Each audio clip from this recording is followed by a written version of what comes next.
Assalamualaikum warahmatullahi wabarakatuh.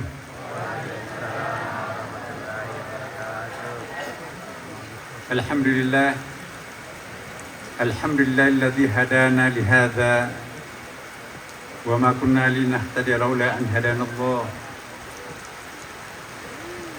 Asyhadu an la ilaha illallah wa asyhadu anna Muhammadan abduhu wa rasuluh. Sahibul burhan. Allahumma salli wa sallim ala sayyidina wa habibina wa syafi'ina wa maulana Muhammad. Allahumma salli wa sallim alaihi.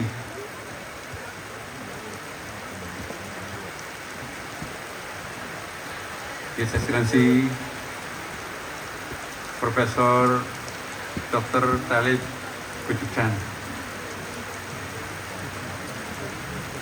Turkish ambassadors, thank you very much for coming here. You are a very excellent person.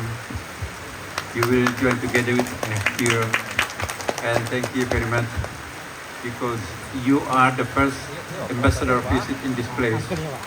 Thank you very much.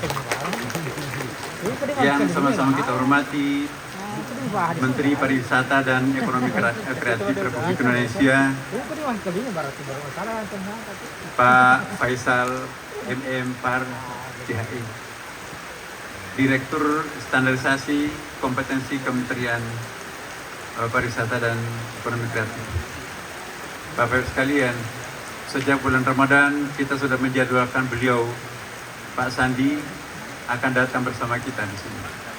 Tapi kemarin, last minute, ada pertemuan tidak bisa diwakili dengan Bapak Presiden, maka beliau mengutus wakilnya. Dan beliau berjanji insya Allah akan direstui dulu akan datang menjumpai Bapak Ibu sekalian di sini. Yang sama-sama kita hormati juga Asisten Deputi Organisasi Kepemudaan dan Pramuka Kemenpora Republik Indonesia, Dr. Haji Amar Ahmad MSI. Beliau juga adalah keluarga alumni Pondok Pesantren Asadiyah. Istrinya bahkan sebagai pengurus pusat Asadiyah juga. Kemudian yang sama-sama kita hormati staf ahli Kementerian Pertanian Republik Indonesia, Profesor Dr. Insinyur Haji Yusran Yusuf MSI. Yang saya hormati yang mewakili Bapak Gubernur Provinsi Sulawesi Selatan, yang sama-sama kita hormati juga adalah yang mewakili Bupati Kabupaten Wajo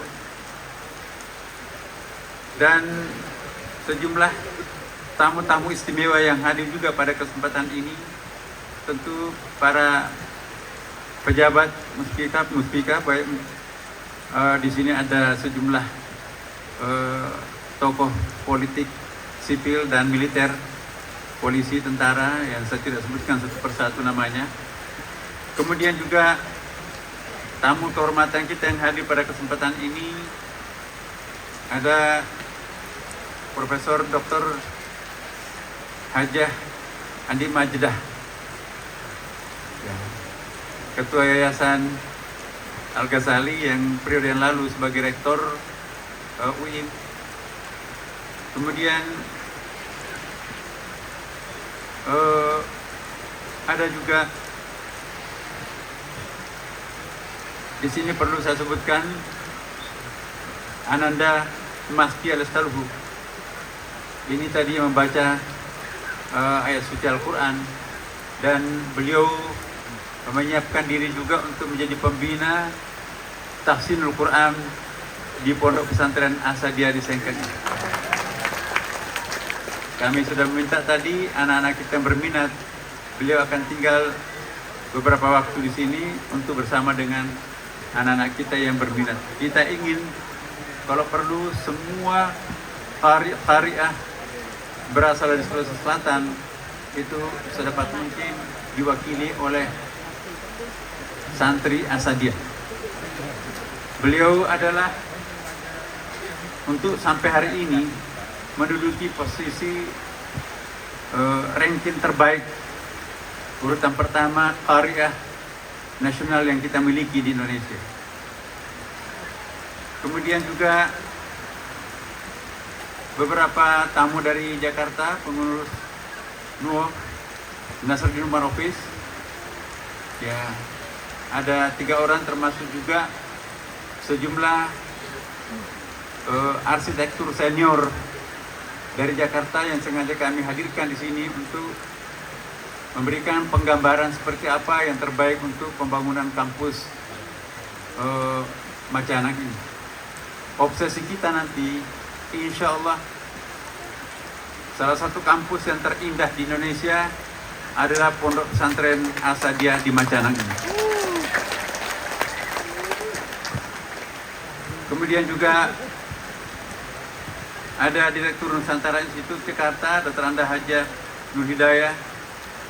Kemudian banyak, mohon maaf saya tidak sebutkan, guru besar tadi yang tidak gampang untuk meraih guru besar, Bapak Ibu sekalian.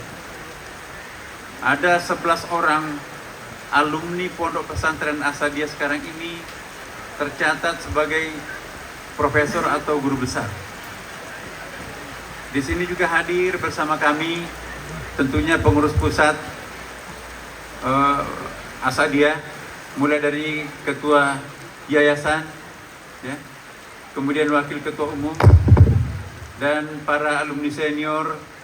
Tadi yang membacakan doa adalah salah seorang alumni terbaik kita, Profesor Baharudin. Kemudian juga di sini banyak sekali tokoh-tokoh yang hadir, saya tidak sebutkan namanya persatu. Bapak Ibu sekalian,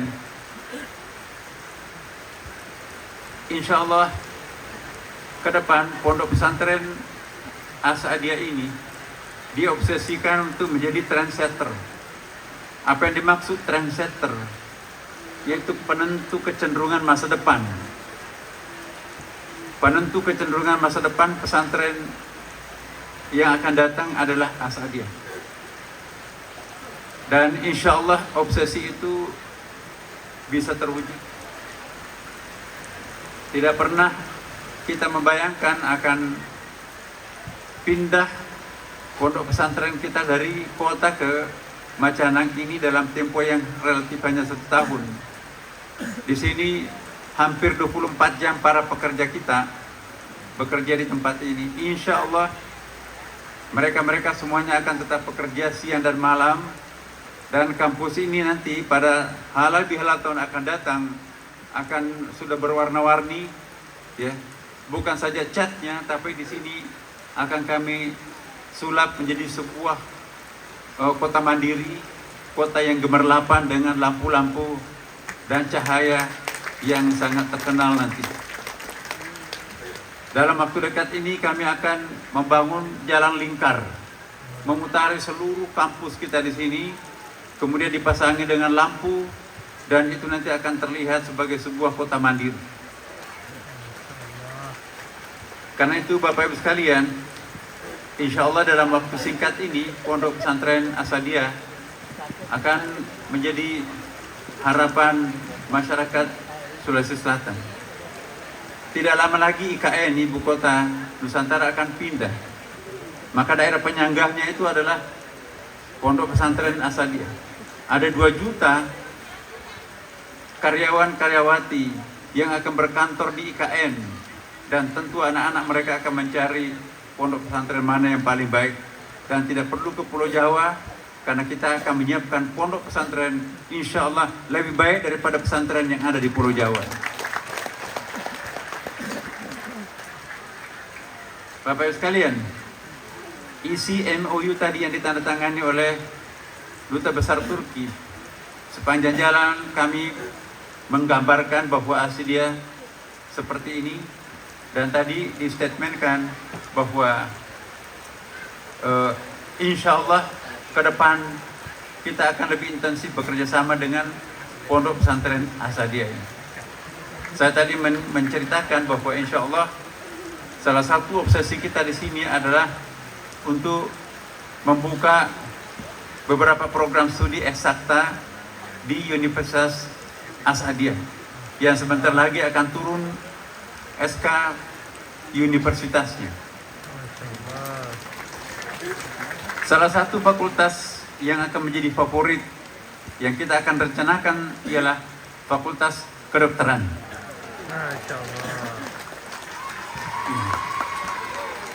Mohon doanya Bapak Ibu sekalian, sehingga kampus lama yang ditempati Putri sekarang ini, rencananya itu nanti akan menjadi rumah sakit sebagai rumah sakit laboratorium Fakultas Kedokteran itu sendiri, dan sekaligus kampusnya. Dan fakultas-fakultas umum yang lain, tadi Pak Duta Besar Turki akan memberikan dukungan penuh terhadap peralatan laboratorium, bahkan juga dosen-dosen yang diperlukan untuk itu. Thank you very much, Ambassador. You mentioned to us really interesting statement. You will cooperate with me to build the fantastic university. Although so far from Makassar, from here we need 4 hours, but inshallah in the future we will change the face of Wajo, especially in Sengkang, being the very famous city in the world in the future. Bapak Ibu sekalian, kita juga nanti merencanakan akan memusatkan pondok pesantren Asadiyah di sini. Bukan saja putranya yang akan pindah ke sini, tapi insya Allah putrinya pun juga akan berkonsentrasi di sini. Mungkin di seberang jalan di situ nanti itu ada putra, dan di sebelah sini ini nanti adalah putri. Putra mempunyai masjid besar, dan nanti juga kita akan membuat paling sedikit ada 4 masjid yang kita akan bangun di kampus ini. Dan insya Allah mohon doanya Bapak Ibu sekalian, banyak lagi perencanaan lain, termasuk juga university yang kita akan buka di, mungkin tempatnya bukan di sini, tapi kita masih ada satu tempat di Ulu Galung itu sangat bagus, sangat strategis, dan di situ kita akan rencanakan membangun sebuah universitas yang sangat representatif. Mohon doanya Bapak Ibu sekalian. Kami tidak sebetulnya ingin menceritakan terbuka seperti ini. Saya terbiasa dengan orang-orang yang bertangan dingin, tidak perlu kita expose kemana-mana bahwa yang kita lakukan. Tetapi kita lihat, alhamdulillah, alumni Asadiyah telah menciptakan suatu prestasi-prestasi yang betul-betul diperhitungkan. Baru saja Istiqlal mendapatkan ada 4 international award. Satu adalah AIDS, ini yang paling bergensi. Rumah ibadah yang paling efisien, efektif, dan yang paling indah, paling hijau adalah Masjid Istiqlal. Semenjak dipimpin oleh alumni pesantren Asadiyah, maka berubah total masjid ibu kota negara itu menjadi seperti apa adanya sekarang. Kami 2 bulan tinggal di Amerika sebelum Ramadan ini, itu mendapatkan award dari PBB, United Nations. Bahkan diminta sebagai Ambassador Mosque, Duta Besar Masjid. Jadi, kata Wakil Sekjen PBB, don't speak only in your country, but please you explain your program also in other Muslim country. Kita perlukan apa yang Anda lakukan di Indonesia untuk juga dilakukan di negara-negara yang lain. Bukan saja cantiknya, indahnya, hijaunya, tetapi yang paling penting adalah moderating Muslim people in Indonesia today. Ternyata ini jadi viral. Kita membangun terowongan yang menghubungkan katedral dengan Masjid Istiqlal, itu menjadi viral internasional sekarang ini. Insya Allah tanggal 3 sampai 6 September, Paus, orang nomor satunya Katolik Vatikan, akan datang ke Istiqlal.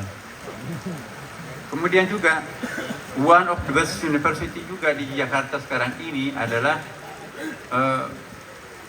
Universitas PTIK Jakarta.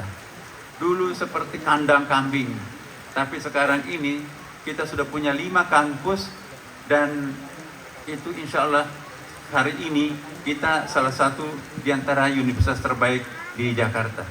Itu berkat dipimpin oleh alumni Asadiyah. Mulai dari rektornya sampai direktur program pasca sarjananya adalah alumni Pondok Pesantren Asadiyah. Dan insya Allah ke depan masih banyak lagi yang kita akan lakukan. Satu di antaranya kami sudah menyampaikan juga kepada Pak Jokowi kemarin, dan sudah kami juga sampaikan kepada teman-teman kita di Amerika bahwa insya Allah kita akan membuka salah satu cabang Pondok Pesantren Asadiyah di Washington DC, Amerika Serikat.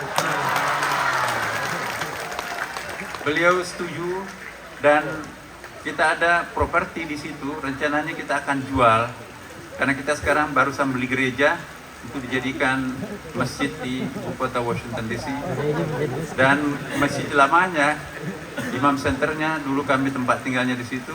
Nah itu mungkin nanti kita akan jual, kemudian belikan tanah yang lebih luas, dan insya Allah itulah nanti akan menjadi salah satu pondok pesantren Indonesia yang ada di Amerika Serikat. Bapak Ibu sekalian, Duta Besar Turki juga tadi membicarakan akan datang ke sini lagi, dan kalau ada Menteri Pendidikan yang nanti akan datang, beliau berjanji akan menghadirkan beliau di sini dan akan menjadikan kota Sengkang ini, ya, Sulawesi Selatan ini sebagai tempat yang kolaborasi Turki yang di masa depan. Ya. Inilah daerah pertama yang dikunjungi beliau, ya, pondok pesantren pertama yang dikunjungi oleh beliau. Dan insya Allah beberapa waktu akan datang nanti kami diundang, ya, untuk bersama pimpinan Pondok Pesantren Asadiyah juga untuk berkunjung ke negerinya. Bapak Ibu sekalian, kami berterima kasih kepada para menteri yang hadir, ya, walaupun mewakili Pak Menterinya masing-masing, tetapi Menteri Pertanian pun juga akan datang ke sini dan akan melihat apa-apa yang akan dibantu oleh Menteri Pertanian. Saya katakan kita banyak lahan. Kemudian juga Menteri Pariwisata juga akan menceritakan apa-apa yang terbaik untuk di sini. Kami membayangkan bahwa Bapak Ibu sekalian, di sini nanti bukan hanya menjadi pondok pesantren, tapi di sini juga akan menjadi pusat wisata religi yang terkenal. Mungkin nanti kita akan bikin, bayangan saya, karena di sini ada beberapa bukit-bukit, ada semacam kereta gantung, dan di sini ada sungainya, dan itu akan menjadi pusat wisata juga. Di sampingnya ada pondok pesantren, maka itu insya Allah nanti akan menjadi sebuah daerah yang sangat presisius. Bapak Ibu sekalian, juga diamanati saya untuk memberikan halal bihalal hari ini. Pada tadi banyak profesor-profesor kita yang hebat-hebat, ya. Apa itu halal bihalal, Bapak Ibu sekalian? Halal bihalal ini adalah bahasa Arab yang orang Arab tidak paham artinya. Karena ini kebudayaan asli Indonesia. Kalau orang tidak paham sejarahnya, maka pasti bingung. Apa itu halal bihalal? Dari segi structure, dari segi nahwu Arab itu tidak bisa sulit dipahami lah. Al halal itu banyak di situ, apa di situ? Bil halal. Kan kita ada 6 fungsi bah, ya kan, dalam bahasa Arab itu. Nah, jadi tidak bisa dijelaskan. Halal bihalal ini berawal di Masjid Kauman, ya, di lingkungan Keraton Yogyakarta, Bapak Ibu sekalian. Pada waktu itu tokoh masyarakat minta dibuatkan spanduk seperti ini. Tapi yang bisa menggambarkan 2 peristiwa. Peristiwa pertama, alhamdulillah selama 1 bulan penuh kita melakukan amalia Ramadan. Nah, diharapkan semua amalia Ramadan itu akan membakar hangus dosa-dosa masa lampau kita. Sesuai dengan namanya Ramadan, artinya membakar, artinya menghanguskan. Disebut Ramadan, dimaksudkan akan membakar hangus dosa masa lampau kita. Man shama Ramadhana imanan wa ihtisaba, ghufira lahu ma taqaddam. Bahkan ada yang menambahkan wa ma ta'akhkhar. Jadi Bapak Ibu sekalian, dosa secara vertikal kita dengan Allah sudah terampuni. Akan tetapi dosa horizontal kita, mungkin pernah kita menghujat, memfitnah, atau minjam uang, maka itu Tuhan tidak kompeten untuk memaafkan yang bersangkutan, kecuali yang bersangkutan saling memaafkan. Maka itulah fungsi halal yang pertama, itu secara keagamaan. Mari kita saling memaafkan, supaya dosa horizontal kita dan dosa vertikal kita itu paralel, semuanya bersih. Halal yang kedua, itu pada waktu itu kan terjadi. Halal yang pertama itu tadi urusan keagamaan. Halal yang kedua kebangsaan. Dulu ada pengkhianat perang, mata-mata Belanda. Jadi lingkungan Yogyakarta itu adalah pengkhianat bangsa. Tanggal 9 Ramadan bertepatan pada hari Jumat pada waktu itu. Juga bertepatan tanggal 17 Agustus 1945. Panggillah mereka para penjahat perang. Panggillah mereka itu mata-mata Belanda bergabung bersama. Tidak ada lagi musuh dan tidak ada lagi perpecahan. Lupakan masa lampau perselisihan itu karena kita sudah merdeka. Nah, itulah makna halal yang kedua, sifatnya kebangsaan. Mari kita saling memaafkan, tidak ada lagi penjahat perang, tidak ada lagi mata-mata Belanda, tidak ada lagi penjahat kebangsaan. Semuanya kita duduk bersama, saling memaafkan satu sama lain. Itulah halal yang kedua. Jadi halal bihalal ini ada sejarahnya Bapak Ibu sekalian. Sekarang ini menjadi komoditi ekspor non migas yang sangat terkenal. Di mana ada kedutaan besar, ya, konjen, lebih dari mungkin sekitar 300 tempat di seluruh dunia itu. Setiap tahun juga melakukan halal bihalal seperti ini. Dan mengundang negara-negara tempat mereka. Dengan demikian, halal bihalal ini adalah satu produk Indonesia yang go public. Bahkan tetangga kita, Malaysia, Singapura juga menggunakan istilah halal bihalal. Apa intinya halal bihalal? Sebetulnya halal bihalal itu intinya adalah silaturahim. Silah artinya to connect. Connect itu artinya menyambung. Ada negatif, ada positif disambung, maka nyalalah listrik. Kalau diputuskan negatif positif itu, berarti mati lampu, tidak ada sound system, tidak ada kipas angin, susah hidup kita. Jadi kata-kata silah dalam bahasa Arab dan dalam bahasa Al-Quran itu konotasinya lebih positif. Ya. Jadi lawannya adalah inqata. Jadi tuqta itu adalah pemutusan. Itu nanti juga negatif connotation. Kemudian rahim. Rahim itu, iya, apa artinya rahim? Rahim itu seakar kata dengan Ar-Rahman, ya. Dan dalam ilmu saraf itu ada 1026 kosakata yang bisa muncul dari satu huruf, dari satu kata itu. Misalnya fa'alah. Dalam ilmu saraf itu nanti bisa membentuk sampai 1026 kosakata. Dan tentunya masing-masing punya stressing point, makna yang berbeda satu sama lain. Jadi rahim itu Bapak Ibu sekalian, silaturahim. Rahimon itu sangat human, sangat proven. Tapi kalau rahimon setimbang fa'ilon, hanya Allah yang mampu merealisasikan hal itu. Misalnya alimon, itu tidak ada manusia yang bisa menjadi alim. Paling banter kalau manusia itu hanya bisa menjadi al-alimul allama. Al-alim ditambah al-alama, jadi mendalam dan melebar. Itu kayak ensiklopedia. Ada Andai Guru Tayamana, yang di bapak-bapak ibu sekalian lihat di atas itu adalah al-alimul allama.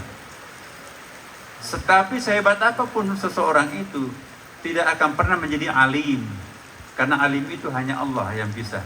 Artinya apa? Maha mengetahui. Ya. Alimon, orang yang mengetahui. Setimbang dengan rahimon, manusia bisa. Maka itu perempuan, di dalam rahim ibu itu ada rahim. Ya.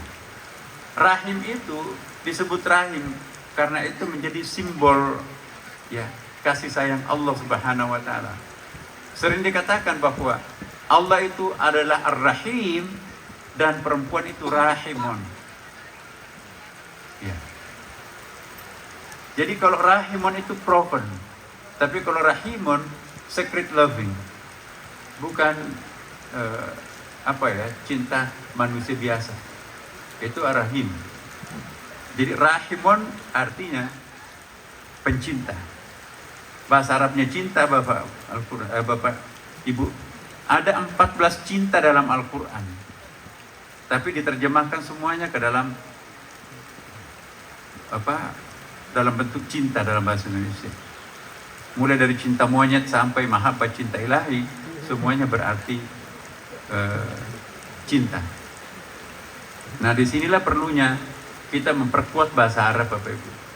Tidak akan pernah mungkin orang sempurna memahami Al-Quran, hadis, dan ulumuddin yang lain kalau bahasa Arabnya tidak ada sama sekali. Ya. Saya berdiri sekarang, qama, lalu saya duduk, di bahasa Arabnya adalah jalasa. Saya tidur, bangun-bangun lalu saya duduk, bahasa Arabnya lain, qa'ada. Jadi qa'ada dengan jalasa sama-sama diartikan duduk, tapi kalau bahasa Arab dibedakan. Duduk setelah berdiri dan duduk setelah tidur, itu penggunaan bahasanya beda. Menciptakan dari tiada menjadi ada, itu adalah khalaqa. Menciptakan bahan bakunya sudah ada, itu ja'ala. Menciptakan dalam bentuk arsitek, itu artinya sana, seperti mimbar ini kan, sana. Menciptakan dengan unsur-unsur the first creation itu disebut dengan bada. Diciptakan dengan ada unsur-unsur profan di situ, ada kekeramatan, itu fatara. Jadi menciptakan itu ada 7 bahasa Arabnya, tetapi kalau bahasa Indonesia cuma 1. Maka itu bahasa Indonesia tidak sanggup menerjemahkan Al-Quran. Nah, kalau ada orang hanya modalnya membaca terjemahan, jangan terlalu cepat memvonis orang itu bid'ah, musyrik, kafir dan sebagainya. Menyalahkan Andre Gurutta, apaan itu Andre Gurutta disayangkan tuh? Dia terlalu tekstual. No. Sekarang ada 2 yang dihadapi oleh pondok pesantren. Pertama adalah kelompok-kelompok liberal. Menuding pondok pesantren itu sangat konsumtif, nggak bisa mengantisipasi masa depan. Yang kedua juga adalah kelompok yang sangat ortodoks, yang sangat tekstual. Itu juga menghadapi pondok pesantren. Kenapa? Karena dianggap pondok pesantren kita itu terlalu jauh melenceng dari pemahaman teks aslinya. Padahal yang sesungguhnya paling relevan adalah itulah pondok pesantren yang di dalamnya ada ulama. Tokoh-tokoh yang memberikan pencerahan di sini adalah bukan ulama terjemahan, tetapi adalah ulama-ulama yang mampu memahami bahasa Arab dengan sangat bagus. Bapak Ibu sekalian, silaturahim itu, ya, kita perlu yakinkan kepada diri kita sendiri bahwa silaturahim itu bukan hanya untuk orang Islam saja, sesama umat Islam. Habis lebaran saling salam-salaman satu sama lain. Dalam Al-Quran, Bapak Ibu sekalian, silaturahim itu untuk semua. Walaqad karamna bani Adam. Tidak ada kitab suci lain yang menggunakan kata bani Adam selain hanya Al-Quran. Apa itu bani Adam? Anak cucu Adam. Artinya, siapapun yang merasa anak cucu Adam, apapun agamanya, etniknya, jenis kelaminnya, warna kulitnya, kewarganegaraannya, wajib hukumnya untuk kita muliakan. Kenapa? Karena Allah mengatakan walaqad karramna bani Adam. Tidak dikatakan walaqad faddalna bani Adam. Faddala itu proven dan karrama itu adalah sacred. Inilah hak asasi Islam. Hak asasi Islam itu bukan hanya hak asasinya orang hidup. Mematahkan tulang rusuk mayat sama dengan mematahkan tulang rusuknya orang hidup. Dosanya sangat besar. bahkan menginjak perutnya di makam itu. Kata Rasulullah dalam Riyadhus Shalihin, itu juga sama dengan menginjak perutnya orang yang sudah wafat. Jadi orang yang sudah hidup. Jadi hak asasi itu bukan hanya hak asasinya orang hidup, orang mati pun juga punya hak asasi. Inilah Islam jauh melampaui hak asasi PBB, hak asasinya orang hidup. Karena itu Bapak Ibu sekalian, kematian tidak boleh menjadi penghalang untuk berhalal bihalal. Kematian tidak boleh menjadi penghalang untuk bersilaturahim. Orang yang mengingkari hubungan interaktif antara orang hidup dan orang yang sudah mati, itu bukan hanya ingkarus sunnah, tapi ingkarul Quran. Banyak tuh, kalau orang paham bahasa Arab, pasti akan berkesimpulan bahwa terjadi hubungan interaktif antara orang hidup dan orang yang sudah wafat. Contohnya, Inna Allah wa malaikatahu yusalluna ala nabi ya ayyuhalladzina amanu sallu alaihi wa sallimu taslima. Itu ada fi'il amarnya, ada fi'il mudhari'nya di situ kan. Sesungguhnya Allah dan para malaikatnya yusalluna, bagi santri yusalluna fi'il apa itu nak? Yusalluna fi'il apa? Madi mudhari. Kalau bahasa Inggrisnya tensisnya apa itu? Present continuous ya, bagus.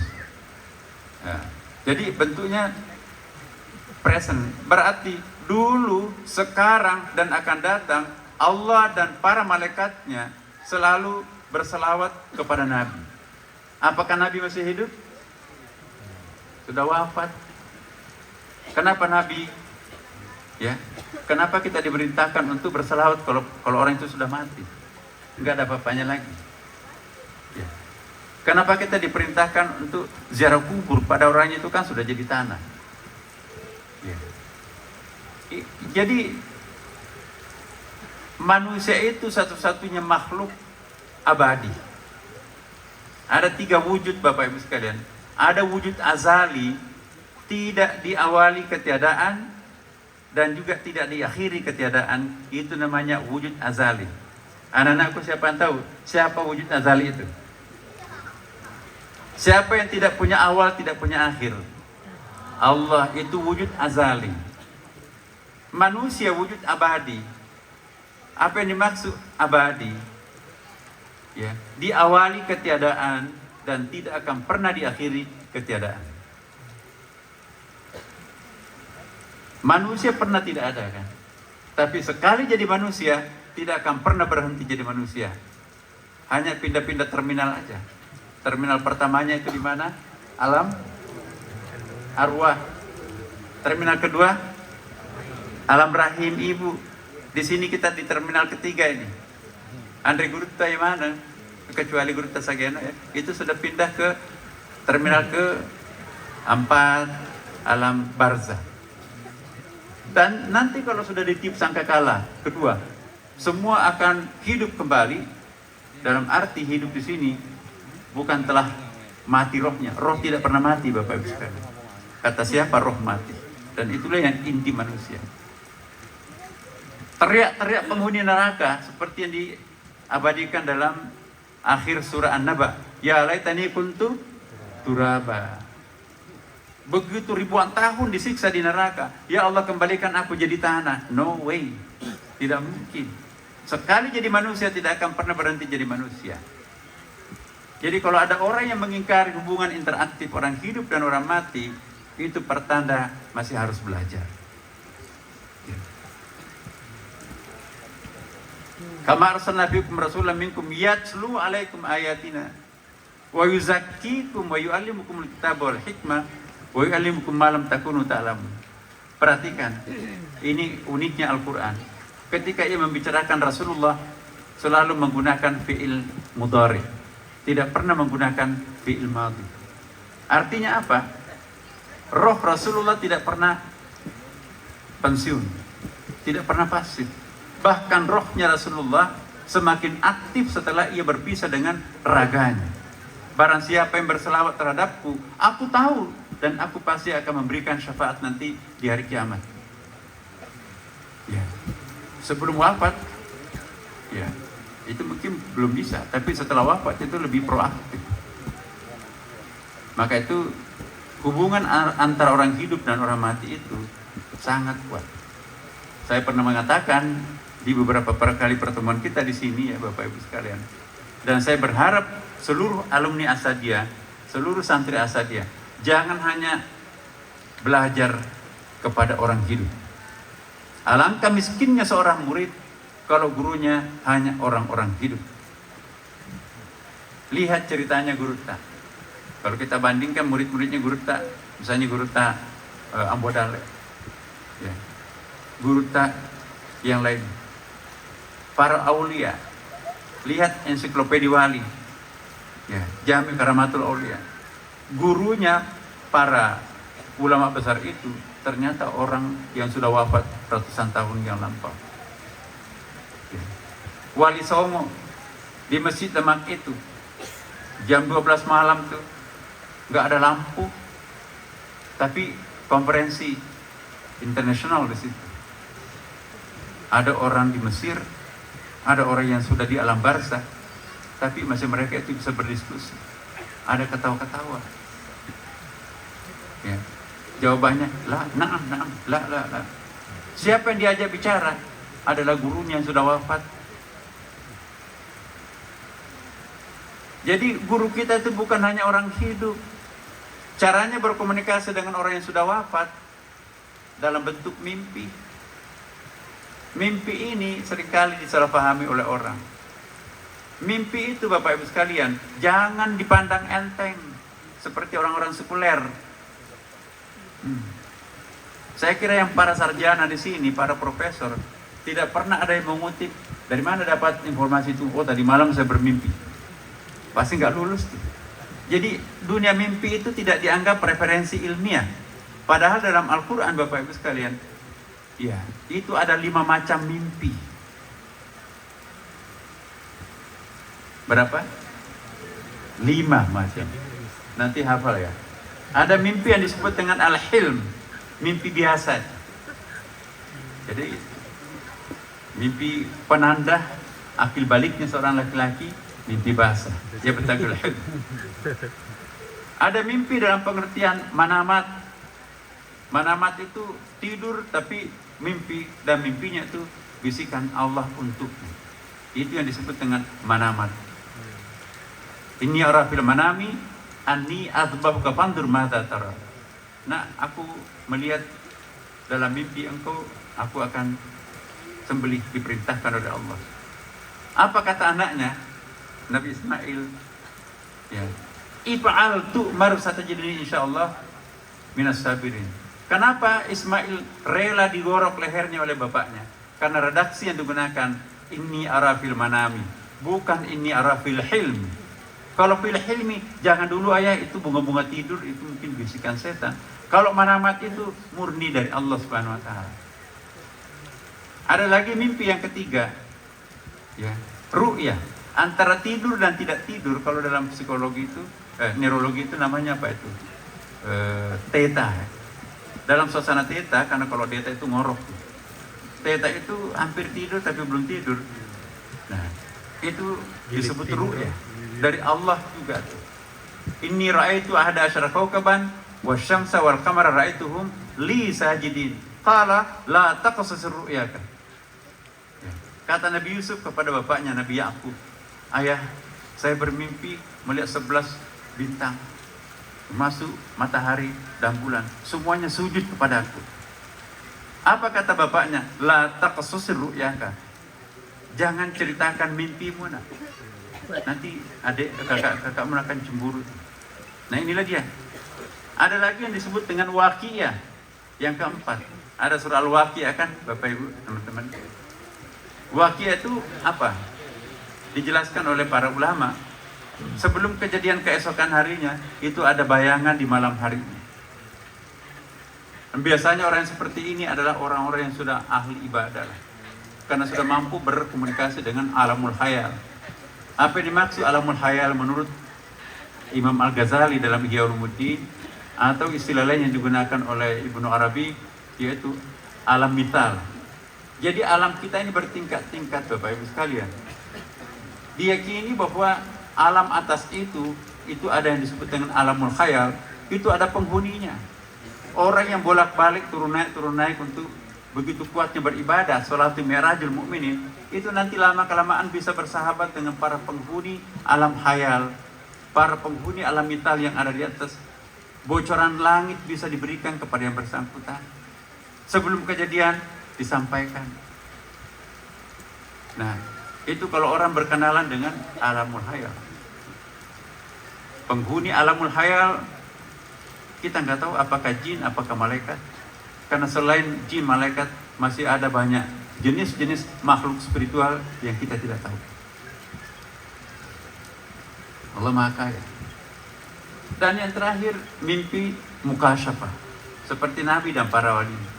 Mukasyafah itu tersingkat, tidak bisa dibohongi. Percuma kalian berbohong, anak-anak semua. Kalau orang itu sudah menembus batas, dia bisa melihat inner powernya orang itu. Apa yang aktif pada diri orang itu. Ada kisahnya Rasulullah kan, ya Rasulullah minta nasihat. Kata Rasulullah, la taghdab.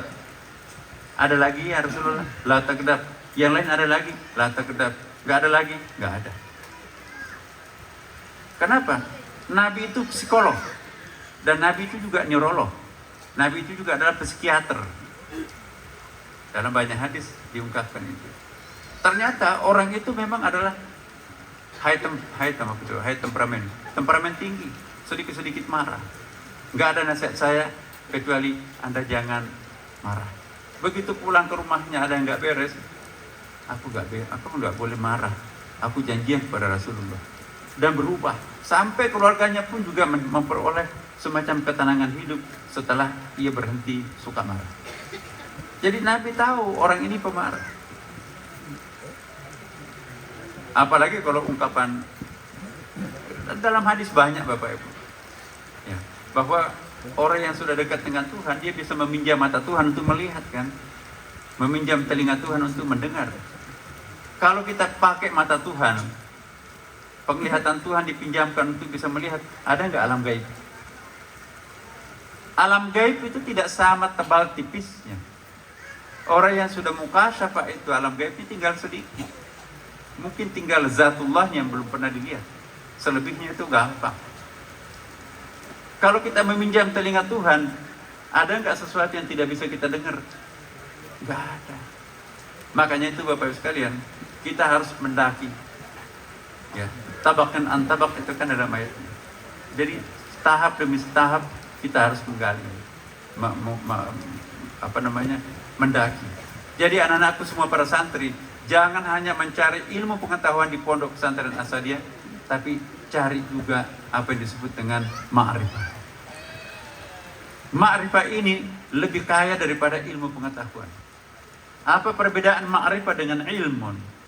Ilmu itu pengetahuan yang diperoleh melalui olah rasio. Sedangkan ma'rifah ialah pengetahuan yang diperoleh melalui olah batin. Kombinasi olah batin dan olah rasio ini, itulah yang melahirkan manusia abad pertengahan, the father of chemistry, yaitu Jabir bin Hayyan. Bapaknya ilmu kimia, ya, tahun 800 sekian, sudah lebih 1000 tahun. The father of the math, bapaknya matematik, Al-Khawarizmi. Itu sudah lebih 1000 tahun lamanya semuanya itu. The father of the optic, bapaknya kacamata itu, ya, Ibnu Haytham. Tuh, siapa lagi? Al-Farabi yang disebut sebagai Al-Mu'allimut Tsani, anak cucu intelektualnya Plato, yang aliran idealis itu. Ya. Kemudian ada juga yang dikenal dengan Ibnu Sina. Ibnu Sina itu anak cucunya Aristoteles, filsafat peripatetik itu, aliran-aliran pragmatisme. Dan ada Al-Kindi, ulama Arab yang menerjemahkan bahasa-bahasa Sanskerta, bahasa Latin, bukan Sanskerta, bahasa Latin ke dalam bahasa Arab. Ya. Siapa lagi? Ibnu Rushd. Pagi hari dia dokter spesialis bedah. Di siang hari dia filosof. Ada ensiklopedia kedokterannya. Kitabut Tib itu 20 jilid. Ibnu Rushd. Di siang hari dia filosof. Dia membuat syarah Plato. Bayangkan, Plato disyarah bukunya. Apa itu syarah? Dibikinkan annotation of Plato. Itu yang membuatnya adalah Ibnu Rushd. Di sore hari, dia seorang qadhi, hakim. Dia menulis suatu buku yang sangat terkenal, Bidayatul Mujtahid, 2 jilid, memperbandingkan 5 mazhab, bukan hanya 4 mazhab, karena dimasukkan juga mazhab Syiah di situ. Di malam hari, dia seorang sufi besar. Ya, Kitabul Hikamnya itu kan, hikmahnya luar biasa. Jadi satu pribadi bisa menguasai 5 disiplin ilmu sekaligus. Nggak ada laptopnya. Dari mana mereka dapat informasi? Rahasia mereka adalah menggunakan ilmu laduni. Nah, ilmu laduni sekarang ini sudah mati, Bapak Ibu. Kenapa dikatakan sudah mati? Siapa yang membunuh? Itu adalah ilmuwan-ilmuwan sekuler. Itulah yang disebut dalam Ihya Ulumuddin, menghidupkan kembali ilmu-ilmu keagamaan. As'adiyah berfungsi untuk menghidupkan Ihya Ulumuddin, menghidupkan kembali ilmu-ilmu laduni seperti tadi. Maka itu syarat untuk memperoleh ilmu laduni. Coba lihat dalam surah Al-Kahfi ayat 60 sampai 82. Di situ ada min laduni ilma. Ya. At-ta'limul muta'alim itu kuasa betul. Makanya itu Bapak Ibu sekalian, mengapa buku-buku kuning, kitab kuning kita itu menceritakan tentang misalnya Irsyadul Ibad. Saya pribadi sebetulnya pernah mengusulkan agar kitab Irsyadul Ibad itu diganti deh dengan kitab lain, karena itu banyak sekali yang kontroversi secara logika. Tapi akhirnya saya sadar ya bahwa diperlukan juga buku-buku seperti Irsyadul Ibad untuk memancing suasana emosi kebatinan seseorang agar dia mau sadar bahwa di atas langit ada langit. Sehebat apapun powernya ada, tetapi ada power yang maha highest, yaitu Allah Subhanahu wa Ta'ala. Dengan demikian mungkin memang perlu ini. Jadi anak-anakku semuanya, alangkah miskinnya seorang murid. Ya, murid itu apa? Lain murid, lain tilmid. Mal farqu bainahuma? Kalau murid, kalau tilmid, at-tulab, orang yang mencari ilmunya guru, orang yang mencari ilmunya dosen. Tapi kalau murid, dari akar kata arada yuridu muridun, muridun itu bahasa tasawuf, yaitu orang yang mencari ilmunya Allah Subhanahu wa Ta'ala. Mana lebih tinggi, ilmunya guru atau ilmunya Allah? Allah. Karena itu jadilah murid. Jangan jadi tilmid, talamid atau siswa. Itu hanya one way, monoton itu. Tapi kalau double helix, banyak kita bisa belajar kepada pohon. Saya minta pohon-pohon di sini jangan ada yang ditebang. Ya. Alhamdulillah kita akan rawat.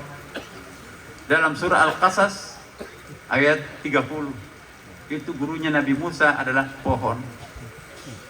Anak-anakku semua, jangan melihat pohon itu pohon biasa. Ya. Pohon itu tidak ada benda matinya, jadi dia sangat emosional juga. Coba baca ayat 30 surah Al-Qasas itu. Jadi Nabi Musa mencari tanda-tanda kehidupan karena dia berada di lembah tuh ya. Adinda kan pengantin baru mau pulang kampung, nyasar di sebuah hutan belantara. Aku turun dulu ke lembah, itu ada perapian, jangan-jangan ada tanda kehidupan. Nanti kalau nggak ada apa-apa, kamu nanti kan betisnya bisa lecet, ini banyak batu-batuan di sini. Oke, saya tunggu di sini. Nah ternyata di situ teriak-teriak, anybody here? Ada orang di sini? Nggak ada. Begitu mau naik ke atas, dipanggil oleh pohon. Hayya Musa, ana Rabbu, aku adalah Tuhan. Ana Rabbul Alamin, aku adalah Tuhan semesta alam. Disitulah Nabi Musa datang dan diberikan pencerahan oleh pohon. Ya. Kemudian salah satu tangkai pohonnya itu diambil, kemudian dijadikan tongkat. Tongkat itulah nanti diambil untuk menelan ular-ularnya tukang sihir. Tongkat itu pun juga diambil dari Al-Buqatil Mubarakah, itu dipakai untuk memukul air laut, maka air lautnya itu terbelah dua. Dari mana dapatnya pohon itu? Dari Al-Buqatil Mubarakah. Nah, saya menginginkan Bapak Ibu sekalian, mari kita menjadikan Macanang ini sebagai Al-Buqatil Mubarakah. Apa yang dimaksud Buqatil Mubarakah dalam Al-Quran? Nanti dibaca dalam surah, ada 2 surah ini menceritakan Buqatil Mubarakah. Buq'ah artinya apa itu ya? Buq'ah. Apa itu? Tebing, telaga, tebing. Al-Mubarakah, di sini kan banyak tebing. Jadi di sini adalah sangat memenuhi syarat untuk bisa disebut sebagai Al-Buqatil Mubarakah. Ada tebing-tebing yang berkah. Disitulah tumbuh pohon itu, dan disitulah ia memberikan pencerahan kepada Nabi Musa. Karena itu Bapak Ibu sekalian, mari menjadikan Macanang ini sebagai Buqatul Mubarakah. Dalam ayat lain kalau kita masuk ke Buqatul Mubarakah itu yakhla'na alaika. Yakhla'na alaika artinya apa? Tinggalkan trompanya. Trompa itu apa itu? Sandal. Jangan pakai alas kaki kalau masuk di Buqatul Mubarakah. Yakhla itu artinya tinggalkan. Na'lon, seakar kata apa itu? Na'lon itu sandal atau sepatu ya. Na'lon itu juga bisa berarti creation ya, sesuatu yang tercipta melalui akal. Jadi kalau kita masuk di Buqatul Mubarakah, jangan hanya menggunakan akal tapi juga gunakan spiritual. Kenapa? Karena dangkal. Ya. Ikhla'na alaika. Jadi Bapak Ibu sekalian, halal bihalal ini bukan hanya bersama dengan kita umat Islam, non muslim juga bisa, orang mati juga bisa. Bahkan tumbuh-tumbuhan pun juga. Anak-anakku semuanya, salah satu silaturahim itu adalah menyiram kembang setiap hari. Mau nggak? Nanti kita sudah bikin pot-potnya di sini. Kami berobsesi tahun depan ini kita akan melihat hijau semuanya. Pesantren yang paling hijau di Indonesia nanti adalah Macanang. Tidak ada satu bangunan tanpa ada pot, Bapak Ibu. Kembang-kembang yang istimewa kita akan tanam di sini. Jadi kalau perlu namanya Macanang itu 2, pesantren atau taman bunga. Mau kemana? Taman bunga. Taman bunga Macanang. Kenapa? Karena begitu banyaknya rindangnya pohon-pohon. Insya Allah setelah pembangunan kita ini selesai, kami akan programkan kembang-kembang yang susah didapatkan di Sulawesi Selatan itu bermunculan di sini. Kemudian binatang juga. Bapak Ibu sekalian, banyak sekali hadisnya tentang binatang tuh. Jadi kita silaturahim dengan binatang. Contohnya, suatu waktu Rasulullah pergi ke suatu tempat, tiba-tiba dia berjumpa dengan apa namanya itu, sejenis kadal atau tokek ya. Hai Rasulullah, kalau memang kamu adalah seorang nabi ya, mampu nggak berbicara dengan binatang piaraan saya ini? Jadi lebih kecil daripada biawak tapi lebih besar daripada tokek yang ada warna-warni itu, apa sih lagi lupa namanya, iguana. Yes. Jadi iguana, kamu bisa nggak bicara dengan ini? Kata seorang preman itu, kalau ini kamu bisa aja bicara, maka saya akan masuk Islam ya. Nabi apa yang dilakukan? Assalamualaikum. Nah, tiba-tiba iguana itu mengatakan ya, ahlan wa sahlan ya Muhammad Rasulullah SAW. Kaget yang punya iguana itu, dan langsung asyhadu an la ilaha illallah wa asyhadu anna Muhammad Rasulullah. Suatu saat Nabi belusukan di desa-desa. Ya Rasulullah, tolong.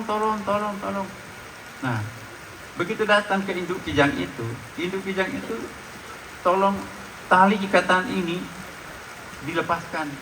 Kata Rasulullah, saya tidak berhak karena engkau sudah ditangkap oleh yang punya kemah ini. Rumahnya orang Arab itu kan kemah seperti ini Bapak Ibu. Kalau musim dingin tiba, dia lari ke selatan dekat Yaman. Kalau musim panas tiba, lari ke utara, cari tempat yang dingin, arah ke Syria. Ya.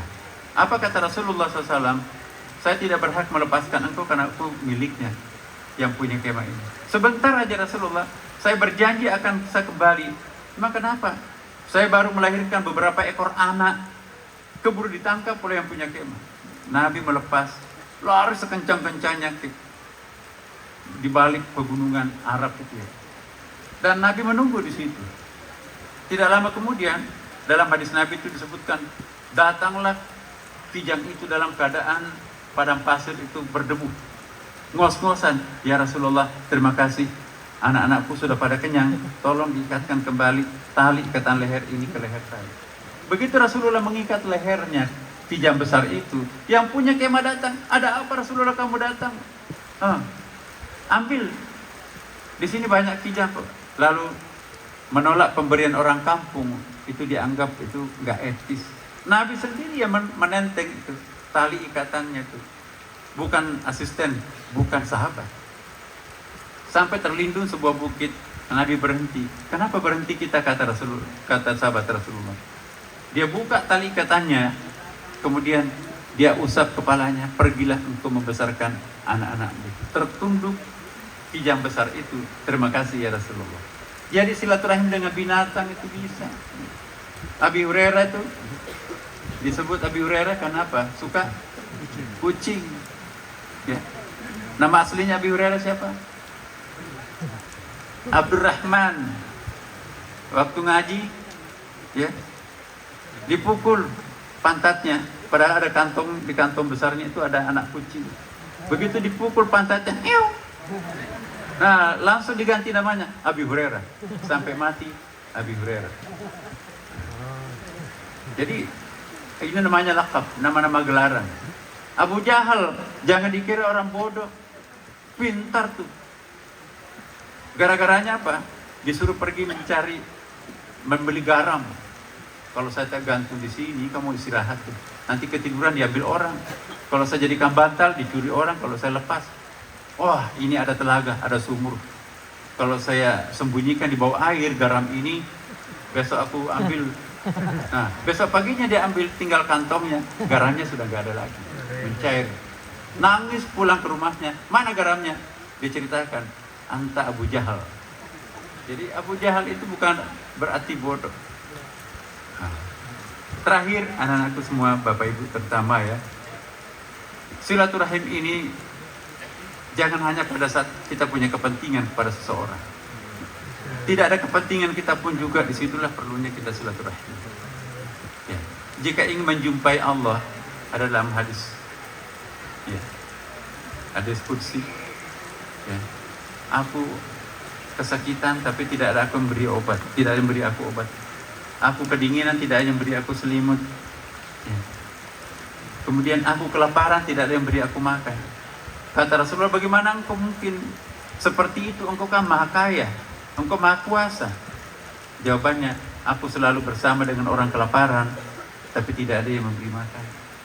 Aku selalu bersama orang kedinginan tanpa selimut pakaian. Barang siapa yang ingin mendekati aku, dekati orang-orang seperti itu. Itulah silaturahim. Silaturahim dengan siapa? Dengan sekaligus Allah Subhanahu wa Ta'ala. Inilah Bapak Ibu sekalian, mari kita semuanya memperlebar, memperluas makna silaturahim itu. Bukan hanya silaturahim antara sesama kita sebagai umat manusia, tapi dengan silaturahim pepohonan, benda mati. Ada hadisnya, mimbar ini Bapak Ibu, saya tidak ceritakan lagi. Ya, ini bisa bercakap-cakap mimbar ini. Mimbarnya Rasulullah itu. Kemudian juga pasir-pasir bisa bertasbih.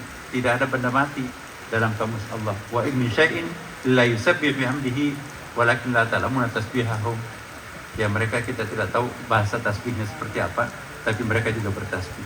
Bapak Ibu sekalian, atas nama saya pribadi maupun juga selaku pimpinan dan mewakili teman-teman, manakala dalam pelaksanaan masa jabatan kami yang sudah berlangsung 1 tahun lebih sedikit ini, ada kehilapan yang kami lakukan pada Bapak Ibu sekalian, terutama para orang tua santri, para pembina, para guru-guru, dan Bapak Ibu sekalian para pejabat.